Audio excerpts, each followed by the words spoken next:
The Antiquities of the Jews, Volume 3, by Flavius Josephus, Book 13, Chapters 3 and 4. Chapter 3. The friendship that was between Onias and Ptolemy Philometor, and how Onias built a temple in Egypt like to that at Jerusalem. But then the son of Onias the high priest, who was of the same name with his father, and who fled to King Ptolemy, who was called Philometor, lived now at Alexandria, as we have said already.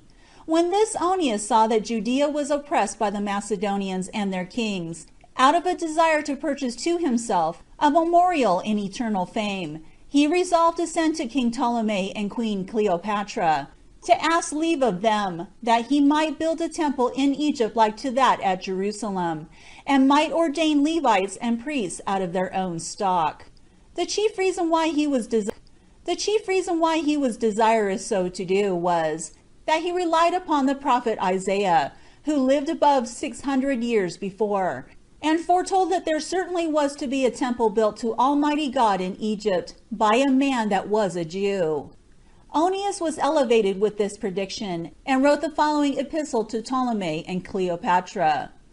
Having done many and great things for you in the affairs of the war, by the assistance of God, that in Celesyria and Phoenicia, I came at length with the Jews to Leontopolis, and to other places of your nation, where I found that the greatest part of your people had temples in an improper manner, and that on this account they bear ill will one against another, which happens to the Egyptians by reason of the multitude of their temples, and the difference of opinions about divine worship.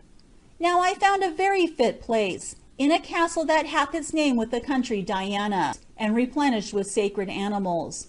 I desire therefore that you will grant me leave to purge this holy place, which belongs to no master, and is fallen down, and to build there a temple to Almighty God, after the pattern of that in Jerusalem, and of the same dimensions, that may be for the benefit of thyself, and thy wife and children, that those Jews which dwell in Egypt may have a place whither they may come and meet together in mutual harmony one with another, and he subservient to thy advantages. For the prophet Isaiah foretold that there should be an altar in Egypt to the Lord God, and many other things did he prophesy relating to that place.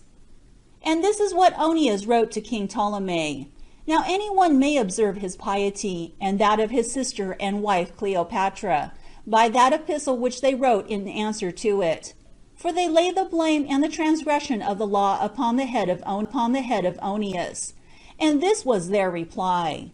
King Ptolemy and Queen Cleopatra to Onias, send greeting.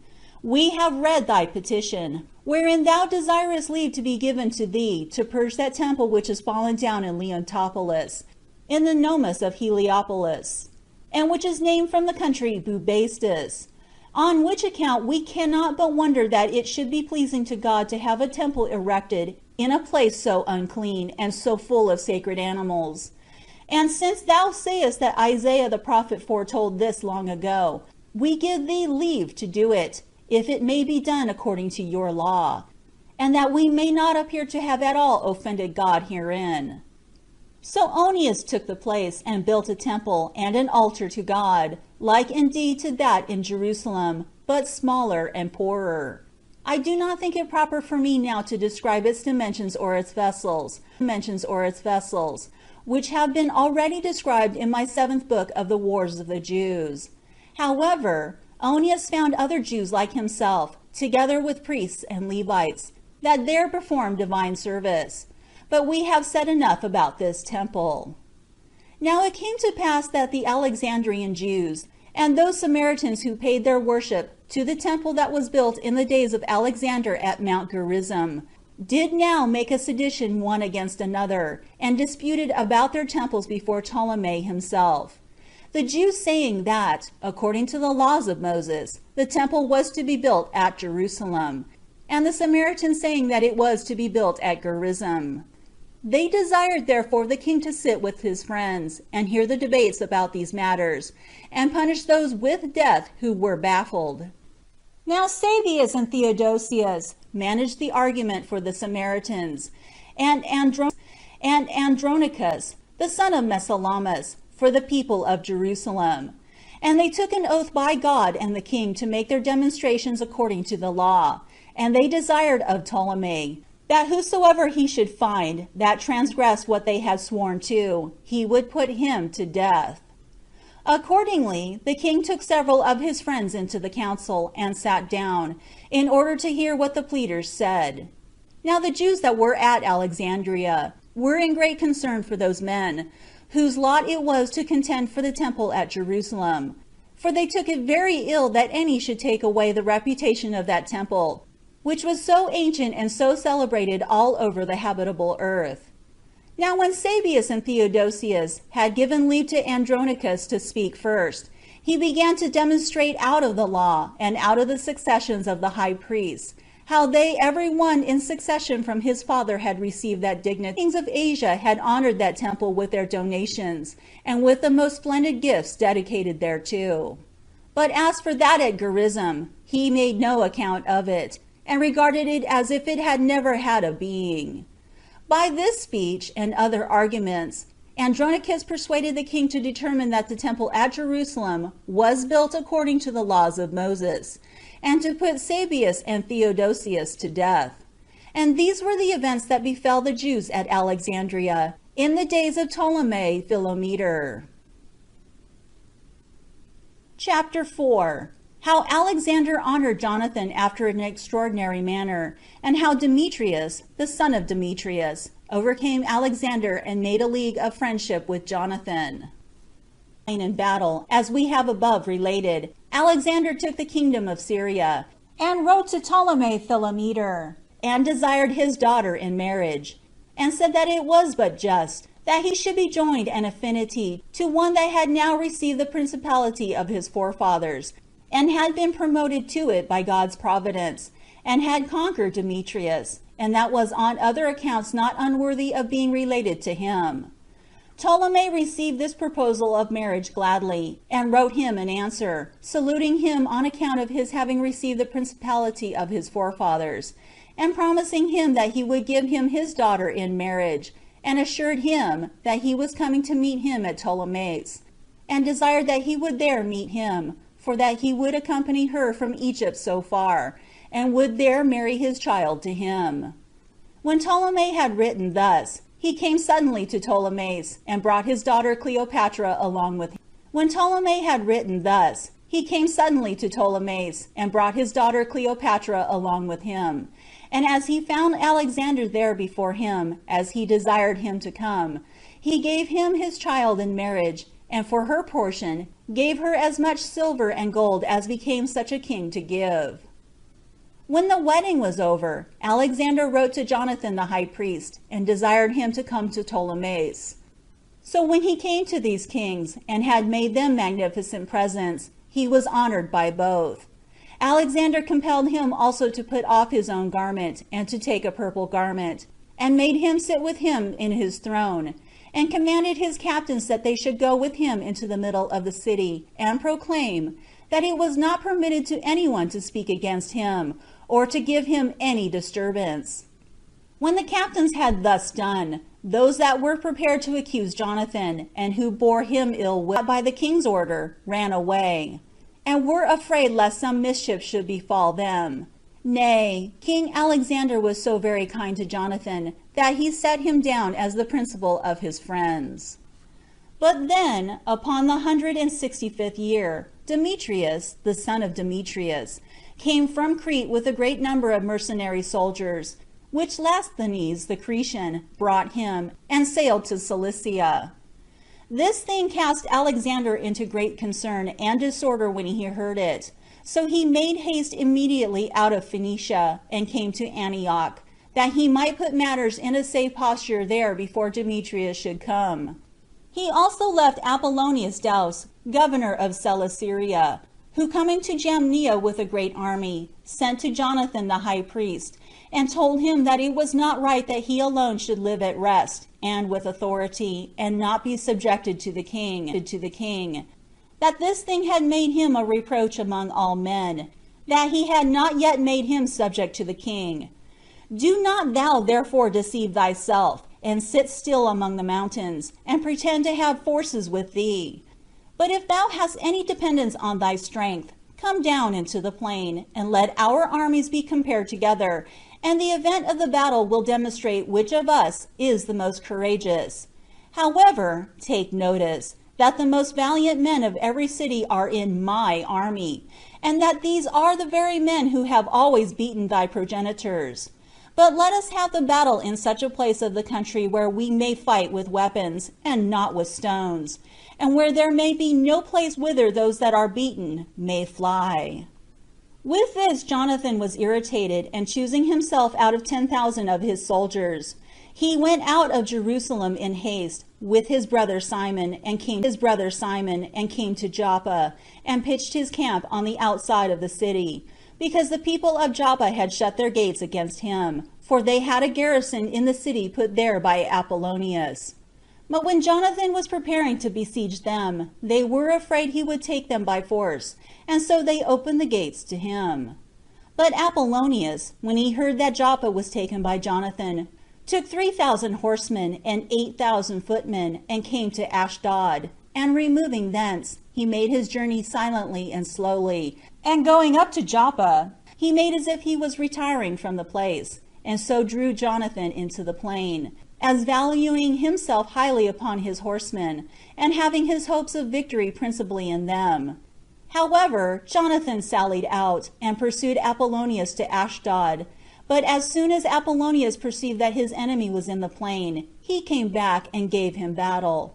But Apollonius had laid 1,000 horsemen in ambush in a valley, that they might be seen by their enemies as behind them, which when Jonathan perceived, he was under no consternation, but ordering his army to stand in a square battle array, he gave them a charge to fall on the enemy on both sides, and set them to face those that attacked them both before and behind. And while the fight lasted till the evening, he gave part of his forces to his brother Simon, and ordered him to attack the enemies. But for himself, he charged those that were with him to cover themselves with armor, and receive the darts of the horsemen, who did as they were commanded. So that the enemy's horsemen, while they threw their darts till they had no more left, did them no harm.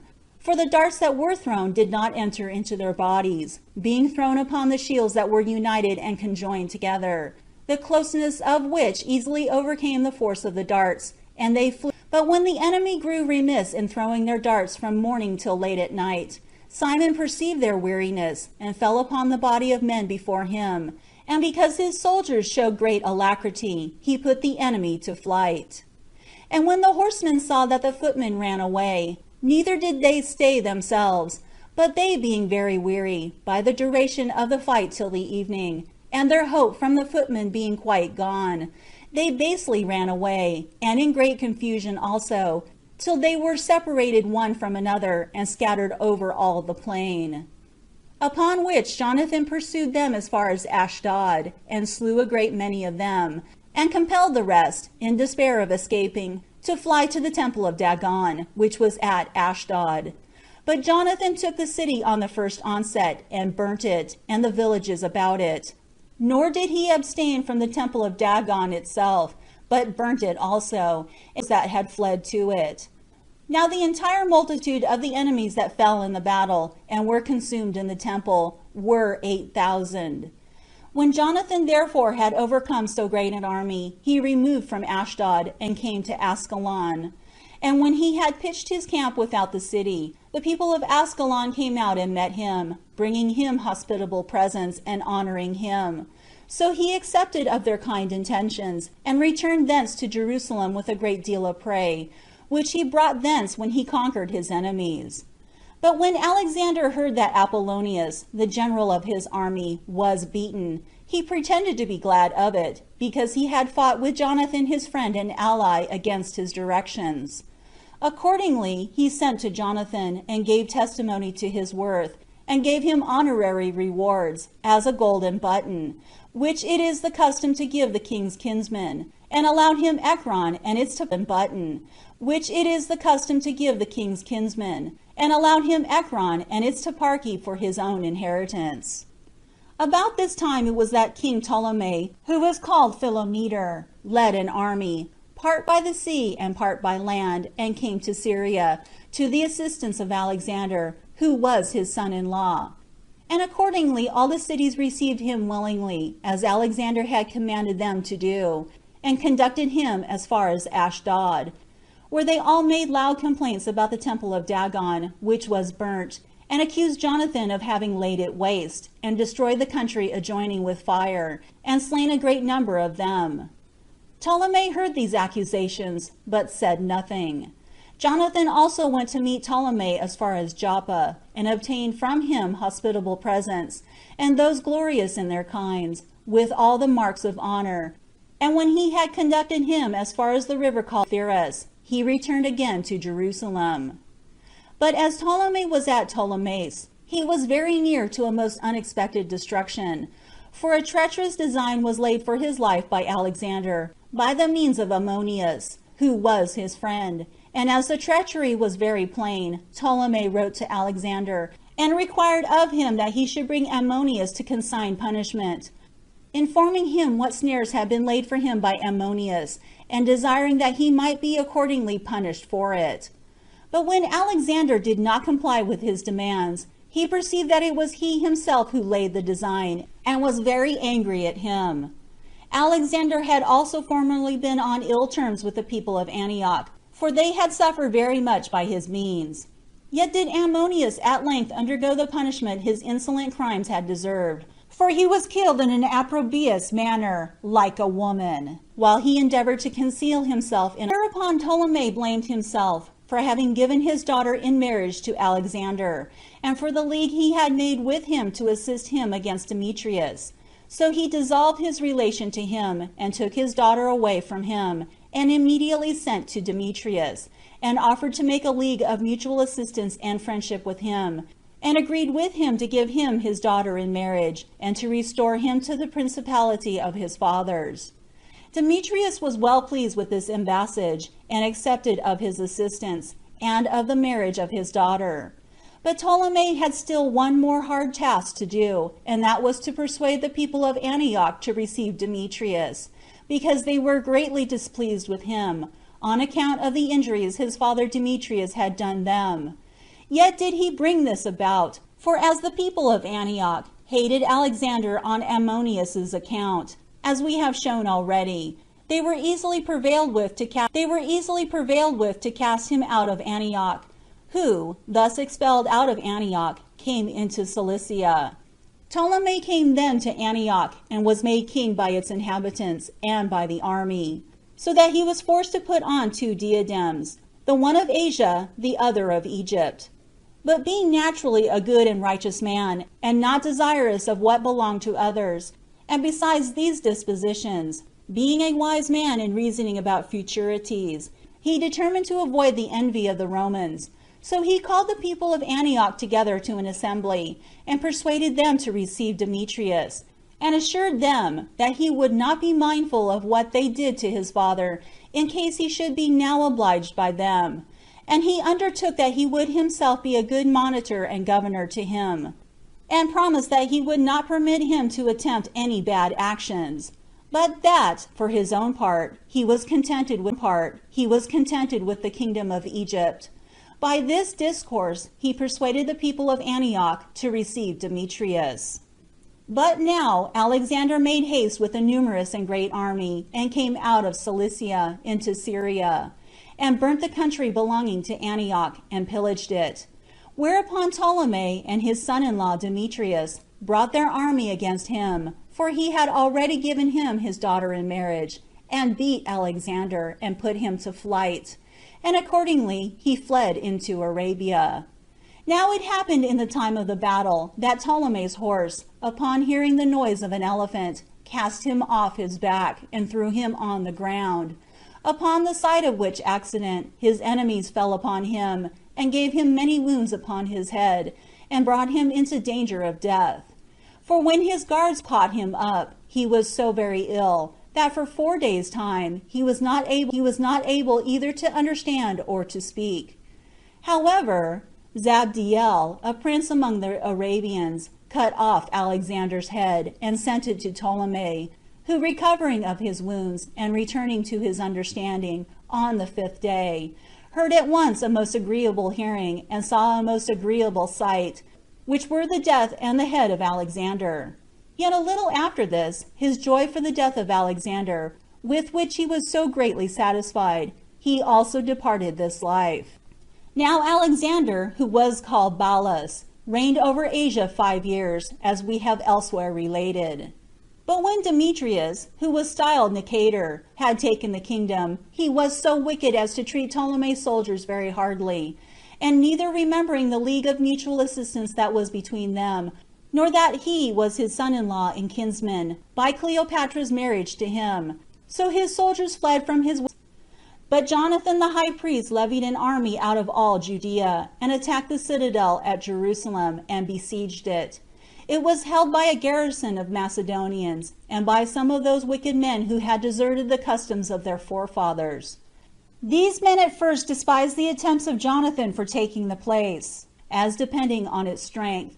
But some of those wicked men went out by night, and came to Demetrius, and informed him that the citadel was besieged, who was irritated with what he heard, and took his army, and came from Antioch against Jonathan. And when he was at Antioch, he wrote to him, and commanded him to come to him quickly to Ptolemais. Upon which Jonathan did not intermit the siege of the citadel, but took with him the elders of the people, and the priests, and carried with him gold and silver and garments, and a great number of presents of friendship, and came to Demetrius, and presented him with them, and thereby pacified the king's anger. So he was honored by him, and received from him the confirmation of his high priesthood, as he had possessed it by the grants of the kings his predecessors. And when the Jewish deserters accused him, Demetrius was so far from giving credit to them, that when he petitioned him that he would demand no more than 300 talents for the tribute of all Judea, and the 3 toparchies of Samaria, and Perea and Galilee, he complied with the proposal, and gave him a letter confirming all those grants, whose contents were as follows: King Demetrius to Jonathan his brother, and to the nation of the Jews, sendeth greeting. We have sent you a copy of that epistle, which we have written to Lasthenes our kinsman, that you may know its contents. King Demetrius to Lasthenes our father, sendeth greeting. I have determined to return thanks, and to show favor to the nation of the Jews, which hath observed the rules of justice in our concerns. Accordingly, I remit to them the 3 prefectures, Apherims and Lydda, and Ramatha, which have been added to Judea out of Samaria, with their appurtenances, as also what the kings my predecessors received from those that offered sacrifices in Jerusalem, and that are due from the fruits of the earth, and of the trees, and what else belongs to us, with the salt pits, and the crowns that used to be presented to us. Nor shall they be compelled to pay any of those taxes from this time to all futurity. Take care, therefore, that a copy of this epistle be taken and given to Jonathan, and be set up in an eminent place of their holy temple. And these were the contents of this writing. And now when Demetrius saw that there was peace everywhere, and that there was no danger, nor fear of war, he disbanded the greatest part of his army, and dismissed their pay, and even retained in pay no others than such foreigners as came up with him from Crete, and from other islands. However, this procured him ill will and hatred from the soldiers, on whom he bestowed nothing from this time, while the kings before him used to pay them in time of peace as they did before, that they might have their good will, and that they might be very ready to undergo the difficulties of war, if any occasion should require it. End of Book 13, chapters 3 and 4.